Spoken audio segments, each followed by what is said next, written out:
ধানের শীষ ছাড়া আপনাদের সাথে বিকল্প কিছু নাই। আর বিকল্প যা আছে সেটা সাম্প্রদায়িক শক্তি।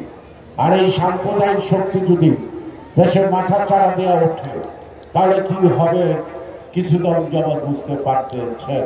আজকের এই নির্বাচনের মধ্য দিয়ে ওই সাম্প্রদায়িক শক্তি তারা জোট হচ্ছে বাংলাদেশে। আজকে গণতান্ত্রিক ধারাকে বিষণ্ণ দিয়ে দেশের 12টা বাড়ানোর জন্য প্রস্তুত। ফ্যাসিবাদ ভয়ঙ্কর, তার রূপ আমরা দেখেছি, কিন্তু সাম্প্রদায়িক শক্তি কত ভয়ঙ্কর ফ্যাসিবাদের চেয়ে বেশি। ঐতিহ্যকে ধরে রাখতে হলে আমাদেরও নিজস্বের লালন করতে হবে, ধারণ করতে হবে এবং আরো ঐতিহ্য তৈরি করে এটার সাথে যোগ করতে হবে। তাহলে অতীত আমাদের কাছে হবে আনন্দের, অহংকারের, গর্বের। তাই আজকে ধানের শীষ ছাড়া আপনাদের সাথে বিকল্প কিছু নাই। আর বিকল্প যা আছে সেটা সাম্প্রদায়িক শক্তি। আর এই সাম্প্রদায়িক শক্তি যদি দেশের মাথা চাড়া দেওয়া ওঠে তাহলে কি হবে কিছুদিন যাবৎ বুঝতে পারতেছেন। আজকে আওয়ামী লীগ নাই, পালিয়ে গেছে, কিন্তু সেই আওয়ামী লীগের নেতারাও মাঠে নাই, তারাও পালিয়ে গেছে। সুতরাং আমরা লড়াইটা করবো কার সাথে? কার সাথে লড়াইটা করবো? এখন এই ডিভিশনের খেলোয়াড় হয়ে যদি আমাকে সি ডিভিশনের সাথে খেলতে হয়, সেই খেলায় নিজের যেমন আনন্দ নাই, যারা দর্শক তাদের কোনো আনন্দ নাই। তাই সে কারণে আজকের এই নির্বাচনের মধ্য দিয়ে ওই সাম্প্রদায়িক শক্তি তারা জোট হচ্ছে বাংলাদেশে।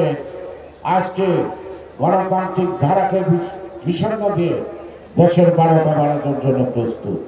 এটা আপনারা ইউটিউবে দেখেন, সোশ্যাল মিডিয়ায় দেখেন, পত্র পত্রিকায় দেখেন, নিজেরা অনুমান করতে পারেন। ফ্যাসিবাদ ভয়ঙ্কর, তার রূপ আমরা দেখেছি, কিন্তু সাম্প্রদায়িক শক্তি কত ভয়ঙ্কর ফ্যাসিবাদের চেয়ে বেশি। আমাদের দিকে তাকিয়ে খালেদা জিয়াকে সুস্থ সবাই বলবেন আমার হায়াত যা আছে তার ঠিক 1 বছর করা হবে। তারপর আমার এই হায়াত তোমরা খালেদা জিয়ার উপর আরোপ করো, তাকে টিকে রাখো। সে বেঁচে থাকবে, বাংলাদেশ বেঁচে থাকবে। সে বেঁচে থাকবে, গণতন্ত্র ফেরত পাবো। সে বেঁচে থাকলে আমাদের এখনকার সেই মুক্তিযুদ্ধের চেতনায় যেই বাংলাদেশের স্বপ্ন দেখেছিলাম সেই স্বপ্ন পূরণ হবে। আপনাদের সবাইকে ধন্যবাদ।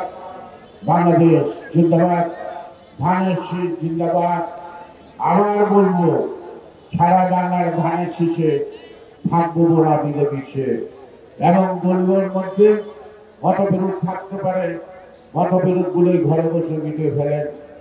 আপনাদের মধ্যে মতবিরোধ থাকলে জনগণ হতাশ হবে, অর্থাৎ জনগণ তার শক্তি হারিয়ে ফেলবে।